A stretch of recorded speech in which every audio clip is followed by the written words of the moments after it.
transmitido eso a vuestros compañeros de mi grupo. Ojalá que les hayan llegado la información para que sepan que ha sido el motivo de fuerza mayor, ¿no? Pero la idea era justamente que el día de hoy de todas formas hagamos la clase de patología de oído interno. Cualquier duda que pueda haber, al final me lo pueden ustedes hacer llegar, me avisan al término de la presentación. Me presento, yo soy Andy Trideño, soy médico otorrinolaringólogo del Hospital Nacional Eduardo Revalliati Martins y se me ha asignado hablar sobre patología de oído interno en esta ocasión. Ya ustedes habían podido seguramente en las clases de anatomía ver la clasificación anatómica del oído, ¿no? El oído se clasifica en oído externo, oído medio y oído interno. Pero es una clasificación más que todo esquemática, porque en realidad es una sola unidad anatomo-funcional, ¿no? Pero se ha clasificado de esa manera de manera didáctica para poder entender ciertas patologías que afectan estas zonas anatómicas, ¿no? Teniendo en cuenta que en el oído interno está el órgano vestíbulo coclear, encargado de la audición y del equilibrio, como ya seguramente han visto en la clase de vértigo del día de hoy. Ahora, ¿qué es lo que hay que tener en consideración sobre esta clase? ¿Qué enfermedades, qué situaciones pueden afectar el oído interno? Acá, por ejemplo, no sé si logran identificar ese cuadro. ¿Qué les llama la atención? Este aumento de volumen, ¿verdad? A nivel de las regiones clavículas, una paciente con parotiditis. Hay infecciones virales, una de las más frecuentes, la parotiditis, que puede ocasionar más o menos un 4% una hipoacusia de tipo neurosensorial, ¿no? La mayoría de casos de los pacientes que tienen parotiditis no hacen este tipo de complicaciones, un porcentaje sí, como les comentaba, un 4%, pero de este 4% la mayoría es temporal, se mejora y solo un porcentaje pequeño llega a tener una hipoacusia neurosensorial definitiva. Entonces, hay infecciones virales que pueden causar patología del oído interno, pueden causar hipoacusia neurosensorial. Luego otra situación bastante común es esta condición fisiológica, el envejecimiento, la vejez, va a ocasionar presbiacusia. Y en la presbiacusia también va a haber hipoacusia tipo neurosensorial. El ruido, por ejemplo, algunos trabajadores están expuestos a ciertas situaciones donde van a estar expuestos con ruido, expuestos a ruido. Y el ruido sin la protección adecuada, bueno, en este caso el trabajador sí tiene la protección adecuada, tiene protectores auditivos, pero si esto no existiese, va a ocasionar una hipoacusia, y una hipoacusia inducida por ruido, que también va a causar problemas. Pero no solamente la exposición laboral, también la exposición a ciertas situaciones, por ejemplo, estar en una fiesta, un concierto, cercano a los parlantes y estar expuesto a decibeles por encima de los 85 puede causar también daño en el ruido, daño a nivel del oído interno, y esto va a causar hipoacusia neurosensorial. También ustedes habían visto que seguramente que toda patología que involucra el oído externo y el oído medio, la hipoacusia va a ser principalmente conductiva o de transmisión, ¿no? Que son sinónimos. Y todas las enfermedades que van a afectar el oído interno, la hipoacusia que va a ocasionar va a ser de tipo neurosensorial o de percepción. No es una regla absoluta, pero sí se cumple en la mayoría de los casos, ¿no?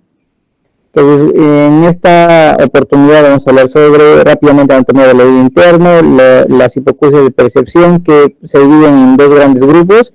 Ya ustedes saben que las hipoacusias de percepción son llamadas también de neurosensoriales, ¿verdad? Pueden ser congénitas y adquiridas, son los dos grandes grupos. ¿Cómo se hace la medición de la audición en niños? ¿Cuáles son las pruebas audiológicas más comunes? ¿Y qué tipo de tratamiento se instaura en este tipo de pacientes? Entonces, en la parte del oído anatómico, la parte de la división anatómica, ya ustedes habían visto que el oído se divide en oído externo, oído medio y oído interno. La parte que nos atañe en esta ocasión es la parte del oído interno, donde está el órgano vestíbulo coclear y la cóclea. Y dentro de la cóclea es el órgano del córtex, que es el órgano principal de la audición. Entonces, el oído interno se va a dividir en dos grandes zonas, el laberinto posterior y el laberinto anterior. El laberinto posterior es la parte que está encargada del equilibrio, con los conductos semicirculares, el vestíbulo de igual manera, ¿no? Y la parte del laberinto anterior, que va a ser la parte auditiva propiamente dicha, y va a estar representada por la cóclea, ¿no? Y ahí vamos a encontrar el laberinto óseo, dentro del laberinto óseo el laberinto membranoso, y dentro del laberinto membranoso y de la cóclea el órgano del córtex, que es el órgano principal de la audición. Acá, por ejemplo, podemos ver un corte sagital de la cóclea. En este corte podemos observar, por ejemplo, algunas particularidades, ¿no? Por ejemplo, cada sección de la cóclea va a estar compuesto por tres conductos. Un conducto unas rampas, rampa vestibular, la rampa timpánica y el conducto coclear, la rampa media, ¿no? Que es donde se va a encontrar el órgano de Corti, ¿no? A nivel del conducto, a nivel de la rampa media del conducto coclear, ¿no? Como su nombre lo indica, la cóclea tiene forma de caracol, ¿no? Y va a dar 2,5 vueltas a 2, 3 y cuarto de vueltas sobre su propio eje, ¿no? Pero eso es importante tener en cuenta porque hay algunas enfermedades congénitas en las cuales va a haber desarrollo va a haber anomalías a nivel del desarrollo de la cóclea y esta no va a dar estas vueltas, va a dar inclusive no va a tener ninguna vuelta a la cóclea y en este caso se va a acompañar de agenesia de las estructuras nerviosas, ¿no? Que se encargan de la audición y esto va a condicionar hipoacusia neurosensorial, ¿no? Lo importante que quiero que sepan sobre esta diapositiva es que deben saber que dentro de la cóclea, específicamente en el conducto coclear, está el órgano de Corti, ¿no? Que es el órgano de la audición, el órgano principal. Entonces acá podemos ver un corte histológico igual de la rampa vestibular, de la rampa media coclear, o conducto coclear y de la rampa timpánica, ¿no? Sobre el conducto coclear va a estar el órgano de Corti. Este órgano de Corti va a estar formado por algunas estructuras importantes, por ejemplo las células ciliadas internas, las células ciliadas externas, las células de sostén y la membrana tectoria. Son estas estructuras las que van a permitir la transducción de la energía sonora, que es la transmisión física del sonido, en energía eléctrica, que es la que va a ser transmitida por estas células nerviosas hacia el cerebro. Entonces, otra estructura importante es la estría vascular. ¿Por qué es importante la estría vascular? Porque es la encargada de que dentro del conducto coclear haya intercambio de iones potasio, ¿no? Y esto va a generar potenciales de acción también, ¿no?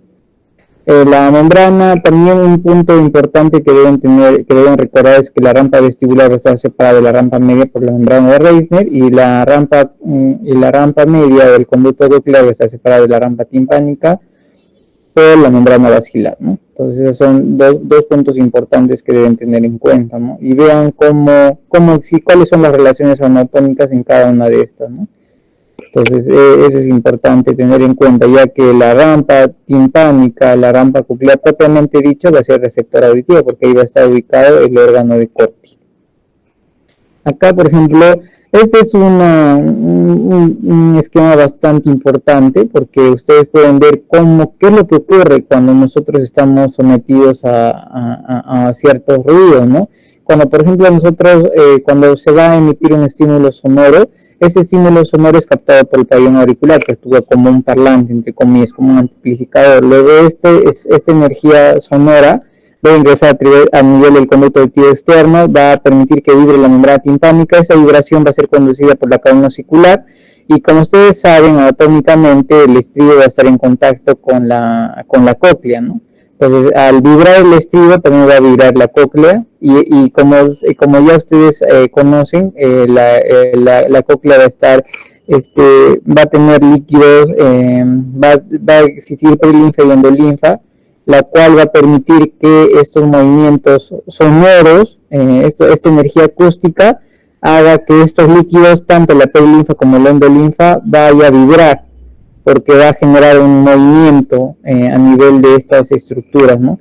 Y este movimiento va a hacer que el órgano de Corti genere potenciales de acción, ¿no? Específicamente las células ciliadas, porque este movimiento va a generar que ciertos iones ingresen dentro de las células ciliadas y esto va a generar un potencial de acción. Y al generar ese potencial de acción se van a liberar neurotransmisores que van a ser conducidos por las células nerviosas, ¿no? Y estos filetes nerviosos se van a unir, se van a juntar y van a formar el nervio auditivo, ¿no? Entonces este es un esquema bastante didáctico para poder entender cómo la energía acústica se transmite o se transforma en energía eléctrica. ¿Cómo? Por los movimientos vibratorios de la endolinfa y la perilinfa que van a generar que el órgano de Corti genera este movimiento y este movimiento va a permitir la generación de potenciales de acción. Los potenciales de acción dentro de las células nerviosas va a condicionar la liberación de neurotransmisores, entonces así se transmite el sonido, ¿no? Entonces acá lo que les había comentado, ¿no? La energía acústica ingresa por el conducto auditivo externo, hace vibrar la membrana timpánica, esta hace vibrar la cadena osicular, la cual está formada por el martillo, yunque y el estribo. El estribo es la que va a estar en contacto directo con la cóclea, específicamente el estribo va a estar en relación con la ventana oval.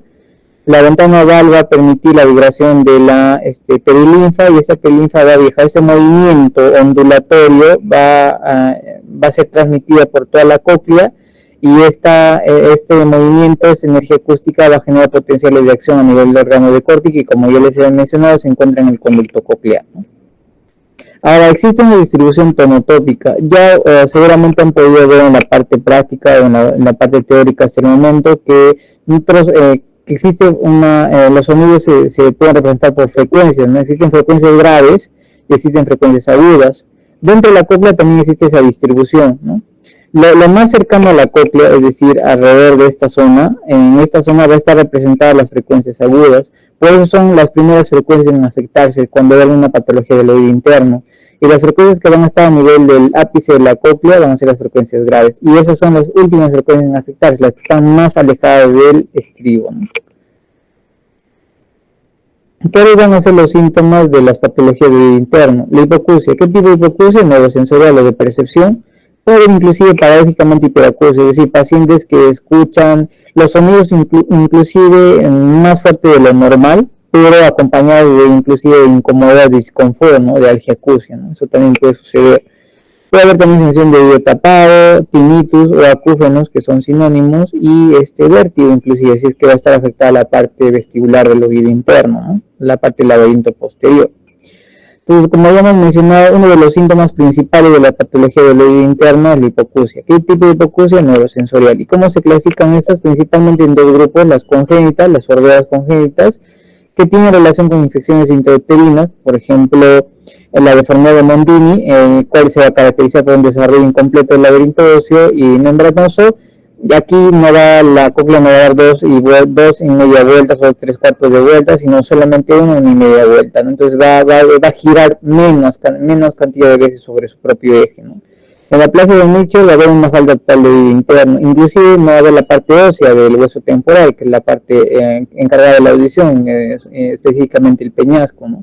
En la plasia del Alexandra va a haber una plasia del conducto perilinfático, y puede haber también autoesclerosis coclear, ¿no? En la cual va a haber osificación de las estructuras del oído interno, de la cadena vesicular, inclusive, no solamente el oído interno, y esto puede afectar también la parte de la cóclea, y esto va a condicionar al inicio hipoacusia conductiva, porque va a haber afectación de la cadena vesicular, pero también este depósito, esta osificación, este recambio óseo también puede ocurrir a nivel de la platina del estribo, ¿no? Y en este caso la platina del estribo está en relación a la cóclea, y esto va a condicionar hipoacusia neurosensorial, ¿no? La autoesclerosis coclear es el típico ejemplo de que una hipoacusia conductiva al inicio, es decir, que afecta la cadena vesicular, y cuando ustedes saben la cadena vesicular está en el oído medio, y al ser patología del oído medio, la hipoacusia es tipo conductiva, pero con el tiempo, si progresa, puede haber afectación de la cóclea, y esto va a ocurrir y esto va a conducir hipoacusia neurosensorial con el tiempo, ¿no? Acá, por ejemplo, podemos ver un corte axial de una tomografía de huesos temporales, donde pueden observar la deformidad de Mondini. ¿Por qué? Porque acá no va a haber las vueltas y medias de la cóclea como tal, ¿no? Acá también se observa con mayor énfasis lo que les menciono, ¿no? Cuando un oído normal debe tener 2 vueltas y media, se logra ver cómo se enrolla sobre su propio eje dos veces y media la cóclea, pero en este caso solamente vemos se podría decir una cavidad nada más, ¿no? Entonces, una forma de identificar que efectivamente hay patología a nivel de la cóclea, ¿no? A través de un estudio tomográfico, que es el estudio de elección para observar la parte ósea, ¿no? Como ustedes saben, las resonancias magnéticas también son útiles, pero el principal objetivo de las resonancias magnéticas es la evaluación de la parte blanda del oído, ¿no? O ver la extensión de ciertas patologías, ¿no? Acá en la deformidad de Mondini, como saben, la cóclea no va a dar las vueltas completas. En la plasia coclear va a haber una cavidad común, ya ni siquiera se va a ver como acá pueden ustedes observar. Voy a poner el puntero. Acá ven por lo menos que la cóclea intenta dar una vuelta y un poco más. En cambio acá ven una cavidad común, ni siquiera se ve eso, ¿no? Acá ven una cavidad común, no se da todas las vueltas que debería dar, ¿no? Respecto a las sorderas adquiridas, las que, es decir, ocurren, las que, como su nombre menciona, son adquiridas por ciertas patologías, dentro de ellas debemos mencionar las 3 principales, que son las vasculares, es decir, por problemas a nivel de la irrigación sanguínea. Dentro de la aterosclerosis, los desórdenes cerebrovasculares, las microangiopatías diabéticas y las hemopatías son las principales causas. También existe sordera adquirida degenerativa, la presbiacusia es la más relevante, y las enfermedades desmielinizantes, como ciertas patologías que van a ocasionar una desmielinización de las vainas nerviosas, y esto va a condicionar una alteración en la transmisión nerviosa, ¿no? Entonces, es importante tener en cuenta todas estas patologías que pueden condicionar una alteración a nivel de la conducción nerviosa de los sonidos, ¿no? Como ustedes saben, en la fisiología auditiva, la energía acústica se convierte en energía eléctrica, ¿no? Sí, y justamente la mielina es la estructura que va a permitir el pasaje de estas señales eléctricas. Entonces, en las enfermedades desmielinizantes esto no va a ocurrir, ¿no? Con la esclerosis múltiple, por ejemplo. Y hay también patologías traumáticas, como el trauma acústico, que es la exposición a ruido de elevada intensidad en un corto periodo de tiempo, que va a dañar el oído, ¿no? Puede haber también no solamente trauma por ruido, sino trauma directo a nivel de la región auricular. Por ejemplo, puede ser accidental o quirúrgico o indirecto por grave trauma, ¿no? Por cambios bruscos de presión. También existen patologías hipoacusias neurosensoriales infecciosas, ¿no? Como las virales, lo que les mencionaba al inicio, las parotiditis se han asociado bastante a hipoacusia neurosensorial, pero también pueden ser bacterianas, como la meningitis o la sífilis, ¿no? Como ejemplos importantes de las patologías infecciosas. Puede haber también de origen tóxico, pueden ser exógenos, por ejemplo, el uso de ciertos medicamentos como los aminoglucósidos, los diuréticos tiacídicos o los salicilatos, o endógenos en el contexto de pacientes con enfermedad hepatorenal, que también puede condicionar el daño a nivel del oído interno por generación de toxinas o elementos que son ototóxicos, ¿no? Y la sordera súbita, que es considerada una de las principales urgencias otorrinolaringológicas, y que, como su nombre lo dice, es aquella hipoacusia que se va a instalar en el periodo de 72 horas y que de no resolverse durante ese tiempo puede ocasionar una sordera de tipo definitiva, ¿no?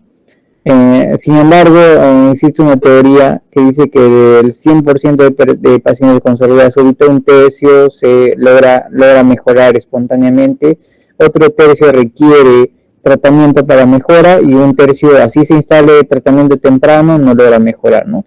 Pero es importante tener en cuenta que si se identifica una hipoacusia súbita, tienen que instaurar el tratamiento lo más pronto posible. Si se instaura, la posibilidad de recuperación es mayor, ¿no? ¿Y cómo sospechar una hipoacusia súbita? Paciente con baja de la audición de manera brusca, en la cual haber afectación de 3 o más frecuencias. Esto se tiene que identificar en la audiometría, y en la cual haber un desnivel de más de 30 decibeles en relación al otro oído, ¿no? En caso de que el otro oído no esté afectado, ¿no? ¿Y cómo sospechar una hipoacusia súbita? Un paciente que les indica de que ha disminuido la audición. Normalmente estas hipoacusias súbitas se acompañan de tinnitus, puede haber tinnitus también vértigo, o puede haber solamente hipoacusia. En ausencia de otras patologías que la vayan a explicar, por ejemplo, oído externo libre, sin tapón de cera, sin signo de infección, con baja de la audición de manera brusca, hay que hacer una audiometría para descartar una hipoacusia súbita, ¿no? ¿Por qué? Porque es una urgencia otorrinolaringológica, ¿no? ¿Qué otras patologías pueden condicionar hipoacusia neurosensorial? Las tumorales, por ejemplo, las neoplasias pueden ser benignas o malignas, ¿no? Las enfermedades infecciosas de ese nivel también. Entonces, dentro de las enfermedades más relevantes que afectan el oído interno, podemos mencionar la presbiacusia, que es el envejecimiento de la función auditiva. Se dice que la presbiacusia puede iniciar a partir de los 40 años, inclusive dependiendo de algunos factores genéticos.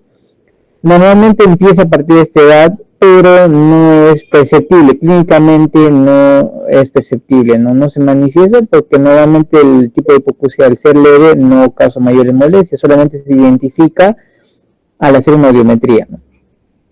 Se pierden normalmente las frecuencias altas. ¿Por qué las frecuencias altas? Porque son las frecuencias que están más cercanas a la cadena muscular, más cercanas al estribo. Entonces son las primeras en afectarse por ruido, por toxinas, por diversas causas, ¿no? Entonces recuerden, esa es también una premisa importante, En la presbiacusia, quiero ver, acá por ejemplo podemos ver un audiograma donde observamos, si ustedes pueden ver en el audiograma se divide en dos zonas, una línea vertical que está representada por los decibeles y una línea horizontal que está representada por las frecuencias que se realizan en la audiometría, ¿no? En este audiograma, normalmente todas las frecuencias graves están representadas hacia la izquierda y las frecuencias agudas hacia la derecha, ¿no? Como ustedes pueden ver, se considera como normal si es que la vía ósea están por encima de 20 decibeles, ¿no? Y hipoacusia a partir de 20 decibeles hacia abajo. Pues acá ustedes pueden observar cómo en las frecuencias graves de 125 a 250 y 500 Hz casi no hay ninguna afectación. Está dentro del límite de normalidad, pero en cambio a partir de las frecuencias 1000, 2000, 4000, 8000, que son las frecuencias agudas, hay un descenso. Entonces, esta es una típica curva audiométrica de pacientes con presbiacusia. Afectación de las frecuencias agudas, que son estas. ¿Por qué? Porque son las más cercanas, son las que están a nivel del guiso de la cóclea, de la base de la cóclea, y las frecuencias graves, que son las últimas en afectarse, que son las conservadas al inicio, porque son las que están más alejadas, ¿no?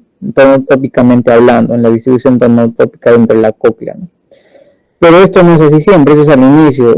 Van pasando los años y se va afectando todas las frecuencias por igual, ¿no? Pero al inicio es así.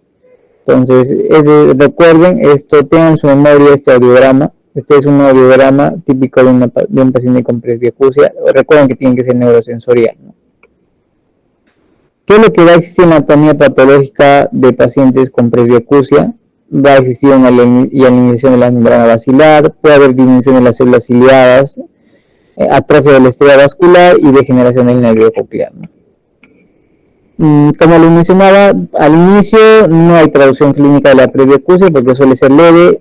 Si empieza a haber afectación si la hipoacusia se vuelve moderada a severa, pues ya va a ser clínicamente notoria. Y si esta baja de la audición se vuelve profunda, eso va a condicionar aislamiento, porque ahí ya inclusive no va a ser posible mantener una comunicación normal, ¿no? Entonces, recuerden que un paciente adulto mayor que esté con hipoacusia deben sospechar una presbiacusia y deben solicitar una audiometría. Si no tienen su centro, tienen que hacer la referencia respectiva, porque si lo dejan, ¿qué es lo que va a suceder? Que va progresando la hipoacusia y cuando la baja de la audición ya es severa, no hay mucha solución que nosotros podamos darle, porque como ustedes saben, la hipoacusia neurosensorial, la presbiacusia ser una hipoacusia neurosensorial es un daño a nivel del oído interno, entonces no hay ningún medicamento que vaya a revertir esto, ¿no? Se puede dar otoprotectores como prevención, dentro de ellos prevenir la exposición a ruido, ¿no? Pero si se instala y se identifica una hipoacusia neurosensorial de moderada a severa, en este tipo de pacientes la indicación es audífonos medicados, ¿no?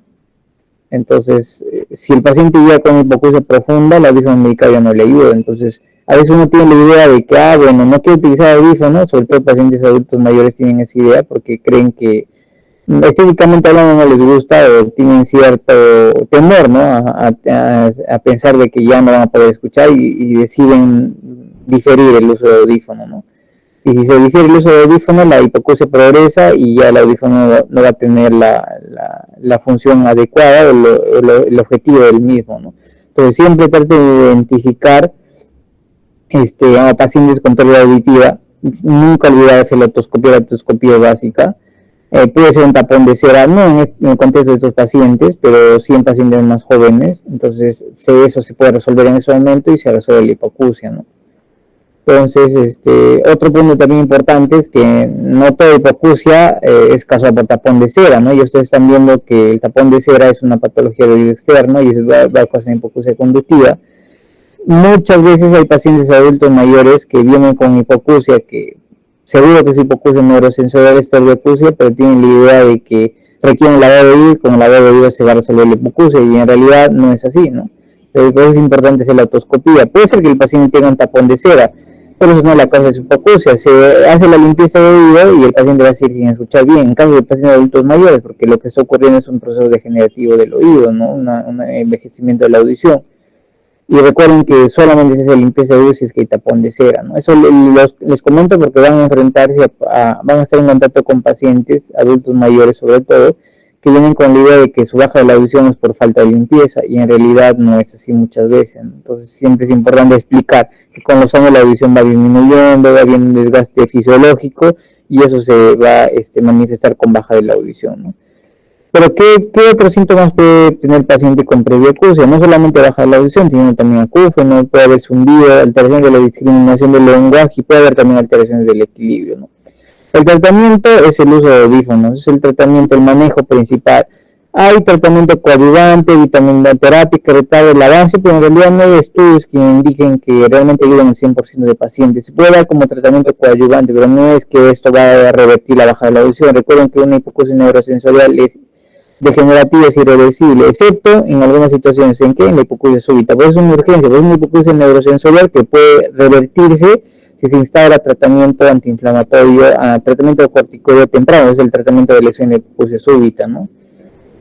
Esa es la única excepción a la regla. Pero las demás hipoacusias neurosensoriales usualmente son degenerativas, y el tratamiento es dependiendo del grado de baja de la audición, uso de audífonos. Si no, se puede dar tratamiento coadyuvante, ¿no?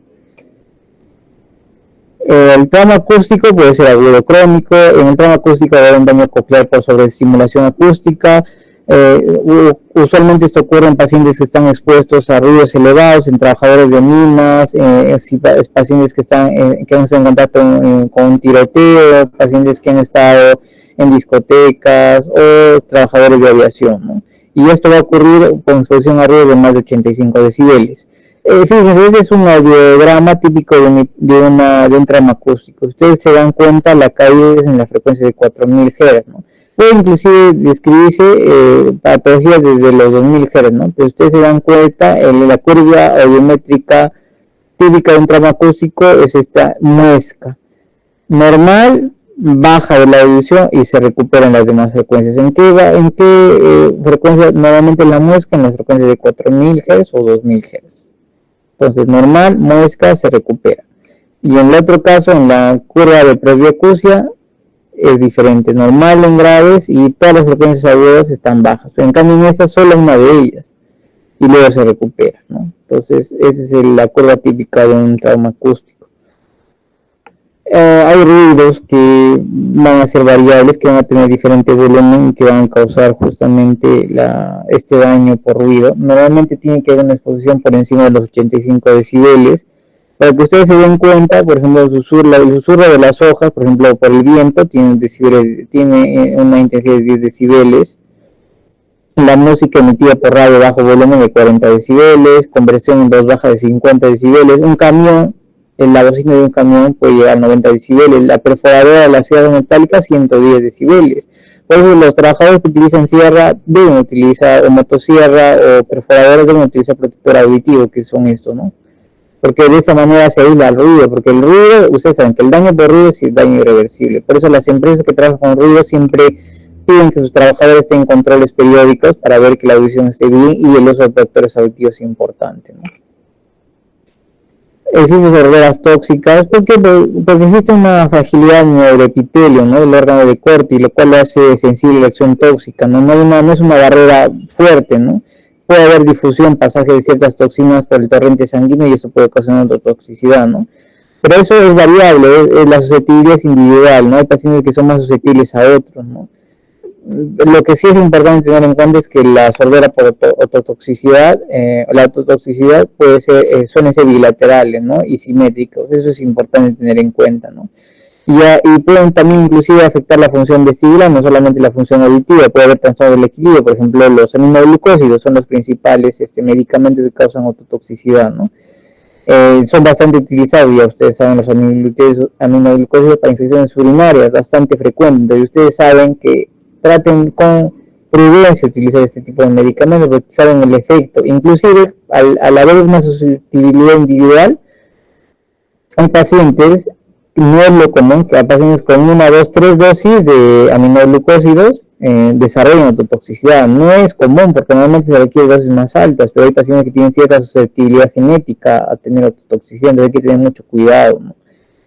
¿Qué medicamentos? Por ejemplo, la estreptomicina, los diuréticos. ¿Por qué? Porque van a causar deshidratación de las células ciliares, como la furosemida. Antiprotozoales también pueden ocasionar sordera tóxica, como la quinina o la cloroquina, los salicilatos.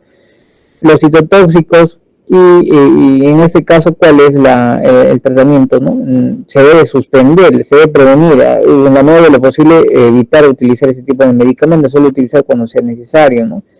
Y con un audiograma previo. Por ejemplo, en homología, cuando el esquema anti-T de pacientes con tuberculosis requieren el uso de aminoglucósidos porque no ha fracasado el esquema inicial, siempre antes de iniciar aminoglucósidos parenterales, el neumólogo solicita una audiometría de base para ver en qué condición el paciente está ingresando para el uso de este tipo de medicamentos, ¿no? Entonces, no subestiman los aminoglucósidos. No es usual, no ocurre siempre, pero hay pacientes que con una sola dosis de tratamiento para infecciones urinarias, lo más común es la micacina o gentamicina, desarrollan autotoxicidad. Normalmente se requiere dosis más altas o periodos más prolongados de tratamiento, ¿no? Pero no hay que subestimar los aminoglucósidos. Puede haber trastornos vasculares como las embolias, las trombosis, que pueden afectar los vasos pequeños del oído interno y eso causar también una hipoacusia neurosensorial por falta de irrigación, ¿no? Secuelas de enfermedades infecciosas como las virales y las parotiditis. No todos los pacientes con parotiditis hacen hipoacusia neurosensorial, ni no todos los pacientes con rubiola, solo un 4%, pero de este 4% que es en hipoacusia, la mayoría es irreversible, es decir, se resuelve en la infancia, ¿no? Dicen que de 1 a 20.000, o sea, un caso por cada 20.000 personas con parotiditis llega a tener una hipoacusia definitiva neurosensorial como complicación, ¿no? Como secuela de este tipo de infecciones virales, ¿no? Pero también los pacientes hipertensos, los pacientes con enfermedades metabólicas, los pacientes con enfermedades mielinizantes también van a tener hipoacusia neurosensorial, ¿no? Como se ha mencionado, la hipoacusia súbita es considerada una urgencia otológica. Hay bibliografías que lo van a mencionar como emergencia, pero ustedes saben que la definición, si nos ceñimos a la definición de emergencia, es aquella situación que si no se resuelve en las siguientes horas puede causar poner en riesgo la vida del paciente, ¿no? En este caso, la urgencia es que si la hipoacusia súbita no se trata a tiempo, le quitamos la probabilidad de mejora, y la hipoacusia súbita es probablemente una de las pocas hipoacusias neurosensoriales que pueden resolverse espontáneamente, pueden resolverse con tratamiento médico instaurado a tiempo, ¿no? Entonces, sobre todo eso teniendo en cuenta en pacientes jóvenes. Los pacientes jóvenes, sobre todo en mujeres que pueden desarrollar hipoacusias súbitas como debido a enfermedades reumatológicas, ¿no? Y si no se da tratamiento a tiempo, la destina a que una persona joven de 30, 40 años utiliza audífonos, y normalmente los audífonos indican cuando la hipoacusia es moderada severa, y esto ocurre por encima de los 60 años, ¿no? A menos que haya otro tipo de factores, ¿no? Entonces, hay que tener en cuenta esta hipoacusia súbita, ¿no? Normalmente suele ser unilateral en el 70% de los casos, no de las 2/3 partes, pero puede ser acompañado de vértigo, tinnitus y otro tipo de síntomas, ¿no? Respecto a la hipoacusia súbita, la causa principal es idiopática, es decir, no se encontró una causa como tal. Hay algunos factores, hay algunas teorías, como las teorías vasculares, teorías virales, que indican que hay algún factor infeccioso de por medio, un factor vascular que pueden condicionar este daño a nivel interno, ¿no? Normalmente las hipoacusias súbita, la hipoacusia es de tipo severa profunda, ¿no? Cuanto más severa, cuanto más bajo esté la audición, la probabilidad de recuperación, así se instala el tratamiento temprano, es menor, ¿no? Entonces, por eso nosotros siempre tenemos en cuenta para explicarle el pronóstico al paciente, ¿no? Y el principal tratamiento, el pilar de tratamiento de las hipoacusias súbitas son los corticoides, el tratamiento de base. Puede ser corticoide sistémico, es decir, vía oral, o corticoides por infiltración intratimpánica. Hay medicación que se puede colocar directamente al nivel del oído medio, pero a través de inyecciones por la membrana timpánica. Es una perforación en la membrana timpánica con una aguja, y luego a través de ahí se coloca el medicamento, el corticoide, ¿no? Para que se difunda a nivel del oído interno. Esto usualmente se utiliza en pacientes que no pueden emplear corticoides vía oral, porque los corticoides vía oral para las hipoacusias súbitas son a dosis alta, dosis fisiológica de 1 miligramo por kilo, como máximo de 60 miligramos, ¿no? Entonces esta dosis puede ser inmunosupresora, puede elevar la presión arterial, la glucosa. Entonces, en pacientes que no pueden utilizar el corticoide vía sistémica por el riesgo que esto conlleva, se le plantea el tratamiento por infiltraciones intratimpánicas, ¿no? Puede haber tumores del ángulo pontocerebeloso como el neurinoma del acústico, que es considerado el tumor benigno que surge al nivel vestibular, y también va a ocasionar hipoacusia neurosensorial. Normalmente en este neurinoma del acústico suele haber tinnitus hundido unilateral en personas jóvenes, puede estar acompañado de trastorno del equilibrio. Se sospecha esto en pacientes que tienen hipoacusia unilateral sin ningún antecedente importante o alguna exposición que pueda explicar la misma y que en la cual haya diferencia en los umbrales auditivos, ¿no? Entonces, nosotros siempre cuando vemos un paciente con una hipoacusia unilateral o neurosensorial unilateral así marcada, donde un oído esté conservado y el otro oído esté muy afectado, debemos o sospechar que es un paciente que ha tenido hipoacusia súbita en algún momento, que tiene patología a nivel del oído interno de otro tipo. Entonces, en ese tipo de pacientes, el estudio de elección para ver partes blandas es resonancia magnética. Entonces, para ver el oído interno se solicita una resonancia magnética. Pueden hacer una tomografía en pacientes que no pueden hacer resonancia magnética, pero el tratamiento de elección de resonancia magnética para evaluación del oído interno y ver si es que hay alguna otra patología que se explica en los síntomas que el paciente tiene, ¿no? Como por ejemplo en este caso. O sea, acá podemos ver como en el ángulo pontocerebeloso derecho hay una lesión que capta contraste, que se hizo intensa, ¿no? Y esto en el contexto y del paciente, pues es compatible con el neurinoma del acústico, ¿no? Normalmente no requieren tratamiento quirúrgico, ¿no? A menos que sean muy grandes, o sean muy sintomáticos, ni si no, solo es observación nada más. Respecto al laberinto posterior, ya vio la clase de patología de patología vestibular, no lo vamos a mencionar ahora. Hay que tener en cuenta que se tiene que hacer una medición de la audición en niños, se hace tamizaje, es relevante sobre todo en pacientes que tienen factores de riesgo, por ejemplo, ¿cuáles son los riesgos de hipoacusia en niños? Aquellos pacientes con antecedentes familiares de hipoacusia, en pacientes que han tenido infección perinatal congénita, por ejemplo, por citomegalovirus, rubiola, herpes, toxoplasma, sífilis, pacientes con malformaciones anatómicas de cabeza y cuello, o cuando ha habido bajo peso al nacer, menos de 1,5 kg, si ha habido antecedentes de bilirrubinemia, meningitis bacteriana, asfixia grave ADWA de 0 a 3, en este contexto de estos pacientes hay que hacer un tamizaje de la audición, ¿no? ¿Cómo se puede hacer? ¿Qué pruebas se pueden hacer? Hay diversas pruebas. Pues podemos mencionar los potenciales evocados auditivos, las emisiones autoacústicas. Cada una de estas pruebas audiológicas va a depender de la edad del paciente. Normalmente las audiometrías convencionales se realizan por encima de los 4, 5, 6 años. Es que el paciente puede colaborar, ¿no? Las audiometrías convencionales. Hay audiometrías especiales para niños que todavía no han desarrollado el lenguaje, en el cual son audiometrías lúdicas, ¿no? Que es ver cómo el paciente reacciona a ciertos estímulos, ¿no? Y también se puede tener el nivel auditivo bajo esos términos, ¿no? La audiometría convencional que se hace en adultos, en la cual existe una colaboración bastante cercana del paciente, eso solamente ocurre, se debe hacer a partir de que el paciente pueda colaborar, ¿no? Normalmente hablamos de pacientes de 5 o 6 años hacia arriba. Por debajo de esta edad hay audiometrías especiales, audiometrías de tipo lúdica, y también hay potenciales evocados, en los cuales ya no requerimos ya una intervención directa del paciente, sino que es un equipo, es un estudio electrofisiológico que permite valorar la audición a través de estímulos acústicos que se realiza en el paciente. En cambio, en las audiometrías se requiere una colaboración directa del paciente. No solamente las audiometrías permiten hacer una evaluación audiológica, sino también existen otro tipo de estudios como la acumetría, que es el uso de diapasones, la atomicroscopía, que nos permite ver el oído externo, la impedanciometría, la audiometría, que ve la discriminación del lenguaje, el uso de potenciales evocados, emisiones acústicas, que es considerada las emisiones acústicas como los estudios de elección para el tamizaje auditivo, ¿no? Antiguamente, cuando no había cabinas audiométricas, se hacía una logometría, que es la prueba de voz, que era ver si es que el paciente podía identificar la voz susurrada o voz conversacional, ¿no?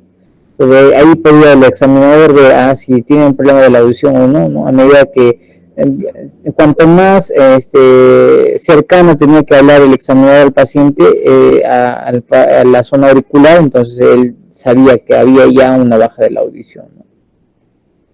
Luego fueron desarrollándose otro tipo de exámenes, la acumetría, que es el uso de diapasones, que es la medida de la audición a través de estos instrumentos, que son normalmente metálicos y que están formados por 2 vástagos y una rama, ¿no? Existen dos pruebas principales, no son las únicas, de acuometría que nos permiten identificar qué tipo de hipoacusia el paciente va a presentar, ¿no? La prueba de Rino y la prueba de Weber. Estos van a ser tratados ampliamente en sus clases prácticas. Se debe tocar, si ya es que no lo han hecho, seguramente lo van a hacer, porque para poder entender mejor este tipo de pruebas se tienen que hacer en vivo y en directo, ¿no?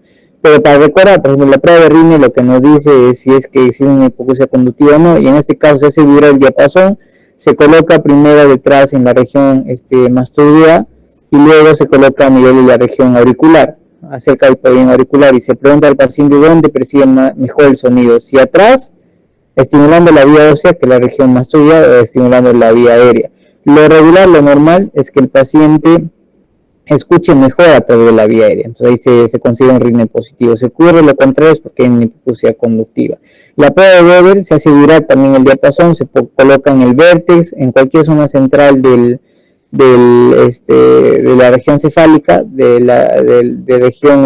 cualquier estructura ósea, y se pide al paciente que indique si es que hay lateralización, ¿no? Si es que el Weber lateraliza hacia un lado, eso es patológico. Normalmente no debería lateralizar. Entonces, si lateraliza, quiere decir que la prueba de Weber es positiva, entonces hay una hipoacusia. Ahora, puede ser, si hay lateralización, no necesariamente indica que hay una hipoacusia neurosensorial, puede ser una hipoacusia conductiva. ¿Qué es lo que nos define? La prueba de Rino nos define si la hipoacusia es neurosensorial o conductiva, ¿no? Existen otras tipos de pruebas, como la prueba de Schwabach, en el cual se compara el tiempo de conducción ósea del paciente con el tiempo de la audición de una persona con audición normal.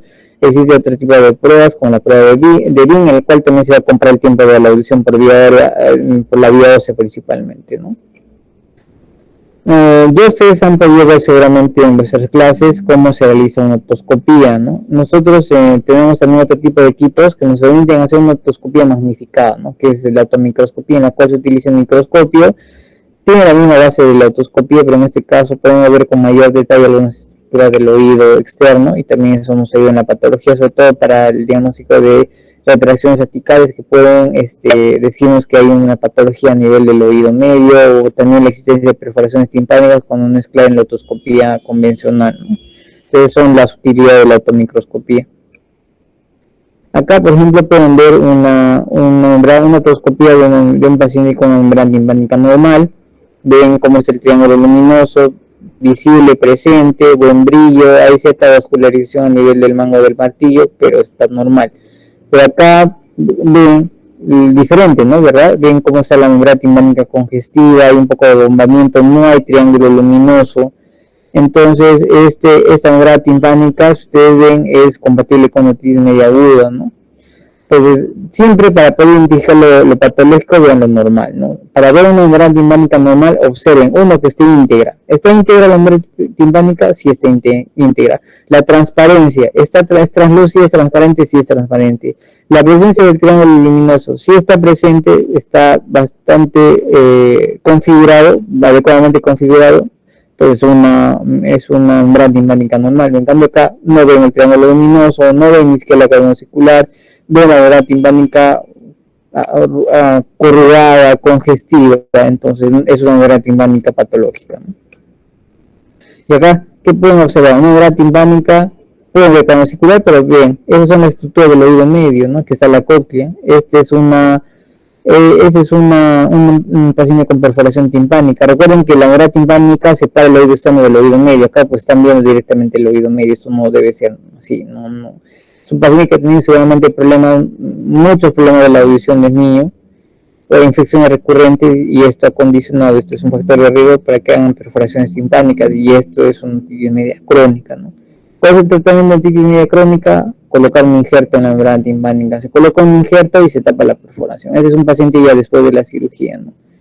Entonces ahí ustedes pueden observar la diferencia. El injerto normalmente se retira del mismo paciente, se hace una incisión retroauricular y se utiliza fase temporal, ¿no? Es lo común. Se puede utilizar también cartílago de concha auricular, cartílago de trago también para cerrar la perforación, pero normalmente el cartílago se utiliza cuando las perforaciones son pequeñas. En perforaciones grandes hay que utilizar fascia, hay que utilizar un injerto, puede también acompañarse de cartílago, pero usualmente en perforaciones pequeñas el cartílago tiene también mucha más utilidad, ¿no? Depende en realidad de la técnica quirúrgica del cirujano. La impedanciometría, que evalúa la parte del oído medio, también es relevante porque nos permite hacer una correlación clínica, ¿no? Si sospechamos cierta patología de oído medio o de oído interno, pedimos una impedanciometría, ¿no? Existen varios tipos de curvas. La curva normal impedanciométrica es la curva tipo A, ¿no? En cambio, hay ciertas patologías que van a condicionar que esta curva no sea de este tipo, sino puede ser que sea una curva que está desviada hacia la izquierda, puede ser una curva impedanciométrica en la cual va a haber una disminución en la compliance, por ejemplo, esta curva tipo AS, que es característico de pacientes con timpanoesclerosis y otosclerosis, en la cual no va a haber un buen movimiento de la membrana timpánica. Esta curva básicamente tiene relación al volumen del oído medio y al volumen del conducto auditivo externo, y también nos indica cómo está la movilidad de la membrana timpánica, ¿no? Si es que esta movilidad está disminuida, la curva va a estar pequeña. Si es esta movilidad va a estar, va a ser más flácida, normalmente esta curva va a ser más elevada, ¿no? Entonces esto indica de que hay una movilidad excesiva de la membrana timpánica, ¿no? Si es que hay presión negativa a nivel del oído medio, la curva se va a ir hacia la izquierda. Y si es que hay líquido dentro del oído, es una curva plana, tipo B, ¿no? Entonces esta curva tipo C es típica de pacientes con disfunción tubárica, la tipo B es típico en pacientes con otitis media serosa, esta curva A es la normal, la S en pacientes con timpanoesclerosis o esclerosis, y la curva tipo AB cuando hay flacidez timpánica o ruptura de la cadena osicular, ¿no? En este caso va a haber una vibración excesiva de la membrana timpánica, ¿no? Entonces, ¿cuáles son las utilidades de la timpanometría? Como ustedes ven, así se hace la timpanometría. Hay un dispositivo que se coloca dentro del oído. Ese dispositivo envía señales acústicas y se ve la respuesta a esas señales acústicas del oído medio. ¿Cuál es la finalidad de la timpanometría? Hacer medir el volumen del canal, la movilidad de la membrana timpánica, la presión de la caja timpánica, la permeabilidad de la trompa de Eustaquio, y también verificar la movilidad, ¿no? Cuanto más móvil está la cadena osicular, más va a vibrar la curva timpanométrica y va a tener cierta configuración, ¿no? Como por ejemplo esta curva es de tipo A, es una curva normal. La curva tipo B es una curva de pacientes con otitis media serosa. Y la curva tipo C es pacientes con presión negativa, que es que ocurre en pacientes con disfunción tubárica, ¿no? La AS, como pueden ver, la compliance es poca, es decir, no hay una buena movilidad de la cadena osicular porque hay rigidez de la cadena, ¿no? Entonces, o de la membrana timpánica. Entonces, esto es característico de pacientes con las patologías que les he mencionado. Y esta curva tipo AD es característico de pacientes con disfunción tubárica, con disrupción de la cadena osicular con flacidez timpánica, ¿no? Acá no se llegan a unir las dos curvas, los dos parámetros, ¿no? La curva sigue hacia superior, ¿no? Porque hay una movilidad excesiva o hay una ruptura de la cadena osicular, ¿no? Por eso vibra más de lo normal. Como acá vibra bien, vibra normal, pero en cambio acá en la curva tipo C hay presiones negativas, ¿no? Por eso está desviada hacia la izquierda. Cuanto más hacia la izquierda hay, más presiones negativas hay. Y si la curva es plana es porque hay líquido dentro del oído. Entonces, eso es lo que quería mencionarles sobre la timpanometría. ¿Cuáles son las aplicaciones clínicas? Si sospechamos en patología del oído medio, básicamente se utiliza la impedanciometría para valorar la otitis media serosa, la otitis evasiva, la satelitosis timpánica, la fotoesclerosis o la disrupción de la cadena osicular, ¿no? La audiometría es la parte, son exámenes del oído interno que tienen dos finalidades, ¿no? Uno, medir la audición, pero no solamente medir la audición, sino también valorar indirectamente el funcionamiento del oído interno, ¿no? Entonces, esas son las utilidades de la audiometría, ¿no? Acá, por ejemplo, podemos ver este audiograma. En este audiograma, como les había mencionado, ¿qué es lo que vamos a encontrar acá en la línea vertical? Podemos encontrar los decibeles, en la línea horizontal las frecuencias que son estudiadas. Por consenso se estudian estas frecuencias, no son obviamente las únicas frecuencias, pero por consenso en el audiograma se evalúan las frecuencias de 125, 250, 500, que son las frecuencias graves, y las que están hacia la derecha son las frecuencias agudas, ¿no? Y en otorrinolaringología, todo lo que ustedes vean con color azul representa el oído izquierdo. y todo lo que va en rojo representa el oído derecho, ¿no? Eso también por consenso, eso ya está establecido, ¿no? Rojo derecho, azul izquierdo. Entonces, ¿qué es lo que hace esto en la audiometría? Primero tenemos que evaluar la vía aérea y después la vía ósea. ¿Cómo se evalúa la vía aérea? A través de los audífonos, porque para la audiometría hay que utilizar dos cosas. Uno, el paciente está en una cabina audiométrica, el examinador está afuera, y el paciente se le colocan unos audífonos para evaluar la vía aérea. La vía aérea representa todo lo que ingresa a través del oído. Por ejemplo, a través de los audífonos hay transmisión por vía aérea. Y la vía ósea es la transmisión por el hueso. Porque nosotros también oímos por transmisión ósea, ¿no? Entonces, por eso se utiliza acá un vibrador óseo, ¿no? Obviamente, nuestra mejor audición es la que ocurre por vía aérea, ¿no? Pero también hay transmisión de sonido por vía ósea. En la audiometría se hace la evaluación de estas dos vías, de la vía aérea y de la vía ósea. La vía aérea a través del audífono y la vía ósea a través de un vibrador óseo que se coloca a nivel de la apófisis mastoide del oído explorar, ¿no? Acá podemos observar ya, como yo les había mencionado, todo lo que es rojo, oído derecho, lo que es azul, oído izquierdo, es una regla que siempre utilizamos nosotros, inclusive para hacer la gráfica del audiograma, ¿no? ¿Qué tipo de hipoacusias puede haber? Aparte de la clasificación en hipoacusia conductiva neurosensorial mixta, por el tipo también hay hipoacusia por el grado, ¿no? Se considera hipoacusia leve cuando la baja de la audición está entre 25 y 40 decibeles, moderada así de 40 a 60, severa de 60 a 80, profunda de 80 a 100, y cuando no hay nada de audición estamos hablando de una anacusia, ¿no? De acuerdo a esta es una clasificación de acuerdo a la Organización Mundial de la Salud. Hay una clasificación que es de las sociedades del Buró de especialistas de los fonoaudiólogos que consideran a partir de 21 decibeles como hipoacusia, ¿no? Entonces, la OMS la considera a partir de 25 decibeles como hipoacusia. Por el tipo puede haber hipoacusia conductiva, neurosensorial, hipoacusia mixta, como veremos acá en los audiogramas, ¿no? Eso es importante también que lo vean. A menos que sean otorrinos, no lo van a ver frecuentemente, pero si en algún momento les dieron un audiograma de un familiar y familiar quiere vuestra opinión, este es el momento para poder comprender esto, ¿no? Primero hay que entender que para que nosotros consideremos una audición normal, tanto la vía ósea como la vía aérea tienen que estar por debajo de 20 decibeles. Se habla de hipoacusia conductiva si es que la vía ósea está normal y la vía aérea está descendida, ¿no? Así se representa la vía ósea, con estos corchetes, ¿no? O puede ser con signos de más o de mayor o menor. Si ustedes pueden ver, esta que representa la vía ósea que no se une, como ustedes pueden ver, la vía aérea sí se une, eso también es por consenso.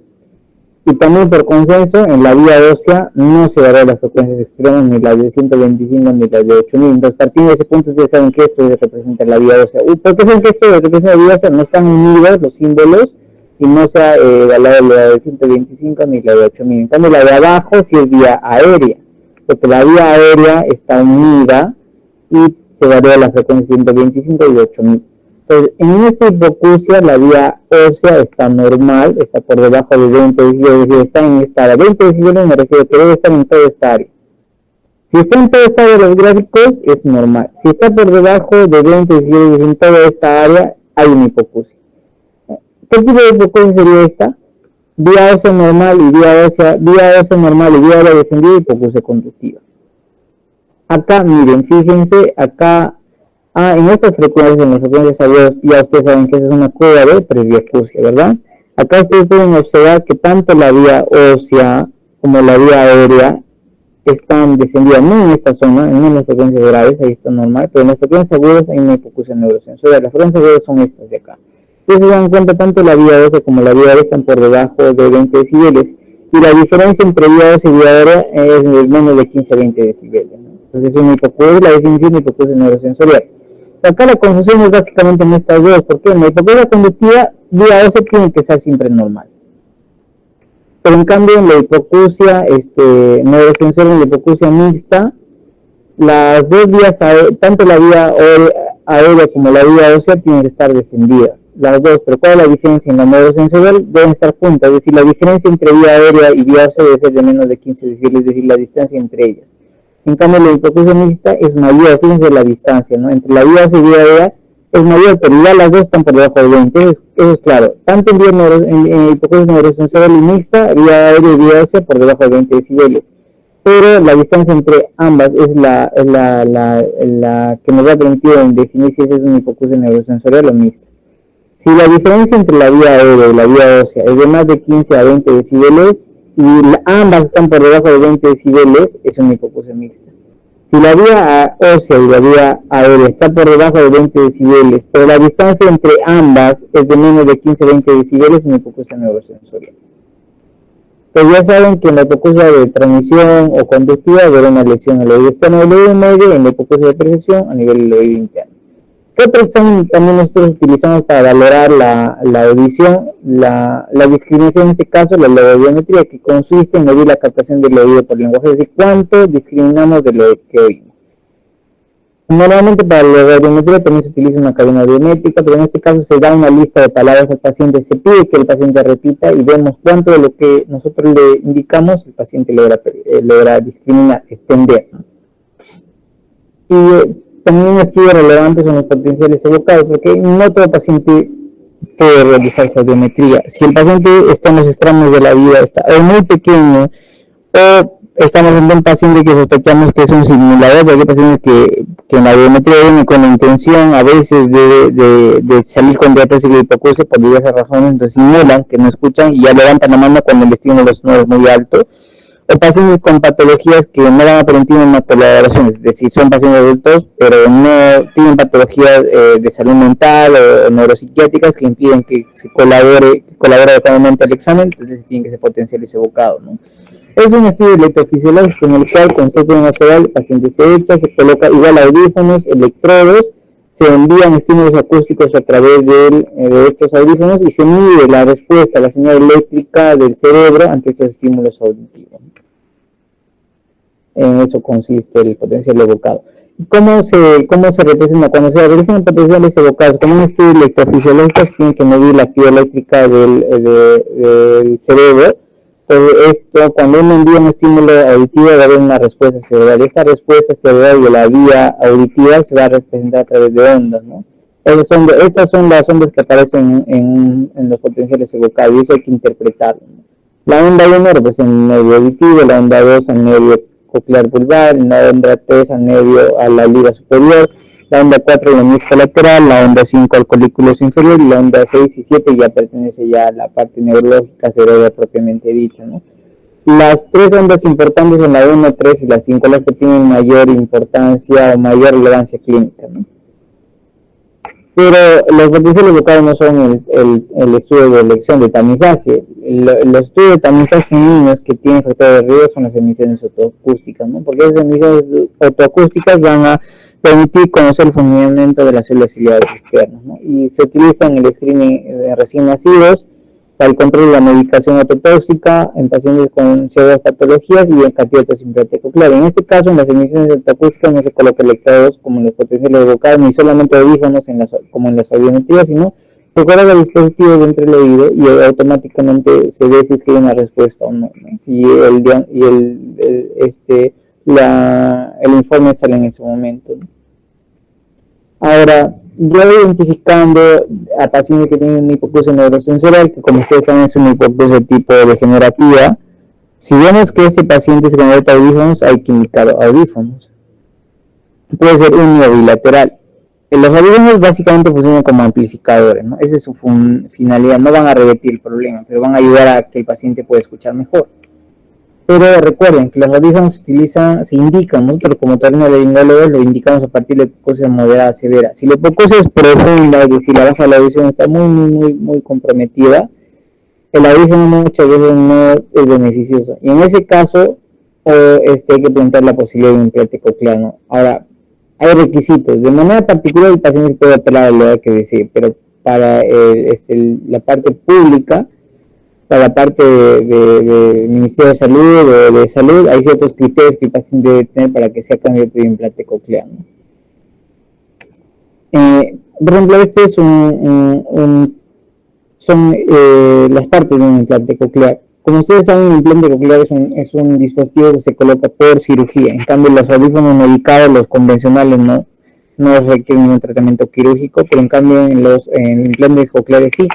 Se coloca electrodos, porque normalmente ese implante coclear, como ustedes pueden ver, tiene un procesador interno y un procesador externo, y el procesador interno está formado por electrodos, que esos electrodos van a ingresar a través de la cóclea y van a desarrollar, van a permitir que la actividad eléctrica se produzca dentro de este oído que está con daño, que tiene las células nerviosas dañadas, ¿no?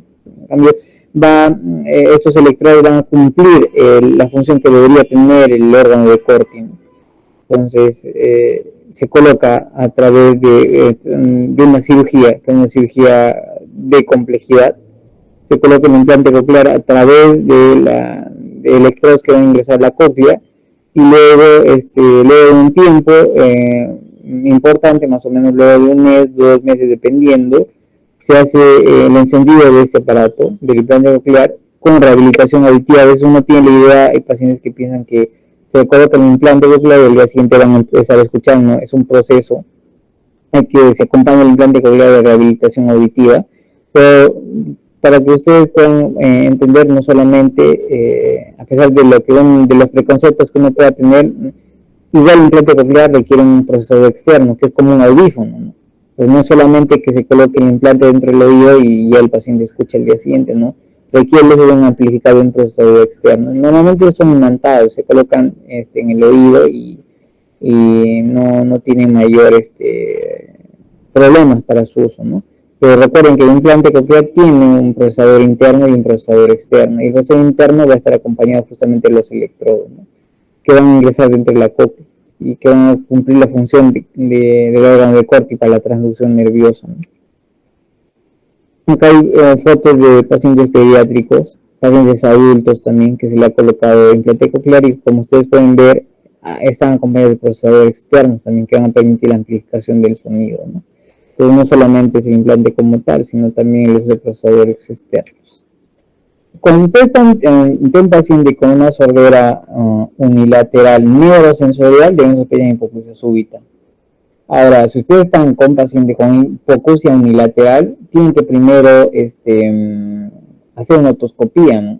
Si hacen una otoscopía, van a ver que el tapón de cera es bastante frecuente. Entonces ahí hay que hacer la diferenciación. Hipoacusia, si solamente hablamos de hipoacusia unilateral, la principal causa es el tapón de cera. Ahora, si ustedes estamos hablando de hipoacusia neurosensorial unilateral súbita, la hipoacusia súbita es la principal causa. Entonces hay que hacer la disquisición entre hipoacusia a secas e hipoacusia neurosensorial, ¿no? Si es hipoacusia unilateral súbita, y tapones de cera que pueden causar hipoacusia súbita. Por eso es importante hacer la otoscopía, chicos. Recuerden, la otoscopía es fundamental. Para todo paciente con hipoacusia hay que hacer otoscopía. Ven que hay un tapón de cera, pues esa es la causa del problema. Ahora, si usted está ante un paciente con factores de riesgo, hipertenso, diabético, adulto mayor, está con otro tipo de sintomatología, y en la otoscopía ven que el oído está libre y no tiene tapón de cera, entonces probablemente sea una hipoacusia súbita. Hay que hacer una audiometría para corroborar nuestra sospecha clínica, ¿no? Entonces, hipoacusia sola unilateral, yo considero que el tapón de cera es una causa frecuente. Hipoacusia neurosensorial unilateral súbita, hipoacusia súbita, ¿no? Entonces, recuerden, hay que poner nombre y apellidos en la hipoacusia. ¿Alguna otra pregunta? No les van a poner la pregunta así porque les tienen que dar algunos datos más, ¿no? Tienen que dar algunos datos sobre la presentación clínica del paciente, ¿no? Entonces, si les ponen hipoacusia unilateral súbita, es realmente cuestionable la pregunta. La respuesta puede ser desde un tapón de cera a una hipoacusia súbita. En cambio, se debe acompañar. Paciente con hipoacusia, digamos, le ponen un caso. Paciente con hipoacusia unilateral súbita, que con otoscopía en la cual se ve que no hay con conducta auditiva permeable. Por ejemplo, puede ser la pregunta así, ahí sí tiene que considerar la hipoacusia súbita, ¿no? Si usted le puede hacer una pregunta con hipoacusia unilateral súbita sin definir si es neurosensorial o no, pues las respuestas pueden ser desde un tapón de cera en hipoacusia neurosensorial. Entonces les tienen que dar más datos en la pregunta. Muy poco probable que les planteen así. Ahora, si les plantean hipoacusia neurosensorial unilateral súbita, hipoacusia súbita deberían considerar como la primera opción. Entonces hay que ver el contexto de la pregunta también, pero no creo que les vengan así, hipoacusia súbita unilateral, ¿no? Normalmente les van a dar acompañado de algunos datos para poder considerar la respuesta, ¿no? Y recuerden que si en la otoscopía no hay nada, conducto auditivo permeable, su primera sospecha es hipoacusia súbita. En ese caso sí, pero tienen que darle más datos o tienen que poner alguna palabra clave más en la pregunta, ¿no? Para ustedes saber la respuesta, ¿no? Pero si la pregunta es sobre las hipoacusias neurosensoriales unilaterales súbitas, la principal causa es hipoacusia súbita. Si es una hipoacusia neurosensorial de instalación brusca, ¿no? Eso si va por ahí la pregunta, sí. No de nada. ¿Alguna otra duda, alguna pregunta, chicos, en cuál les puedo ayudar? Bueno, si tienen alguna otra duda, no sé, si a veces pueden ser muy tímidos, pero si tienen alguna otra duda, tiene la delegada de tener un número, me pueden hacer llegar sin ningún problema alguna consulta que puedan tener. Yo no tengo ningún problema, yo estoy presto para ayudarles. Igual, siempre en las clases me gusta darles algunos mensajes a cada uno de ustedes, decirles de que tienen que leer la probabilidad de error, de equivocarnos es menor cuanto más leemos. Nunca terminamos de aprender, la idea es siempre estar en estudio y nosotros estamos en una carrera que implica siempre estar en constante actualización, ¿no? Entonces la información médica cambia con día a día, entonces siempre actualícense, lean. Cuanto más lean, la probabilidad de equivocarse es menor. Ustedes están preparándose para lo que les depara como médicos generales. Ahora, si alguien quiere ser otorrinolaringólogo, pues tomará este camino, se dedicará un poco más a esto, pero recuerden tener toda la información disponible para hacer frente a los retos que puedan llegar cuando ustedes ya sean médicos titulados y colegiados, ¿no? Entonces, es vuestro camino. Entonces, lean, porque realmente lo que ustedes van a aprender acá en el pregrado les va a servir mucho para poder hacer frente a lo que les viene después, ¿no? Entonces, no solamente lean para el examen, lean, tomen apuntes, porque los apuntes les van a ayudar un montón para poder repasar después. Ustedes están a un año y medio de terminar los 12 ciclos, luego viene el examen de internado, si alguien quiere hacer internado en seguro por examen, luego viene el ENAM, entonces, y luego si van a hacer la especialidad acá el CERUNS, y luego el examen de residencia, ¿no? Entonces, como ustedes ya pueden ver, se acercan pronto exámenes importantes y ahora hay más egresados de medicina a nivel general, entonces la competencia es mayor, ¿no? Entonces, acá depende mucho de ustedes, ¿no? Prepárense, ustedes han elegido una carrera en la cual se implica leer mucho, ¿no? Actualícense y siempre pregunten, ¿no? En la parte práctica, a veces la parte teórica, a veces hay unas cosas que no lo terminamos de entender bien, pero eso se refuerza en la parte práctica, ¿no? Entonces, por ejemplo, alguna duda que ahorita no les surge, al ver tal vez los casos prácticos van a recordar lo que hemos mencionado ahora y se puede recordar en ese momento. Y como les voy a mencionar, si tienen alguna otra duda, pueden contactarse conmigo y me escriben un mensaje y yo con gusto les puedo resolver sobre este tema, ¿no? No sé si hubiese alguna otra pregunta más. Si no hay otra pregunta más, chicos, acá quedaría la clase. Igual a los alumnos que se han conectado después, les pido nuevamente disculpas. Hoy he tenido una emergencia, por eso no he podido estar con ustedes de forma presencial. De todas formas, quería hacer la clase el día de hoy, por eso conversé con ustedes para poder coordinar la clase de hoy día, ¿no? Entonces, cualquier cosa adicional que les pueda ayudar, estoy presto, ¿no?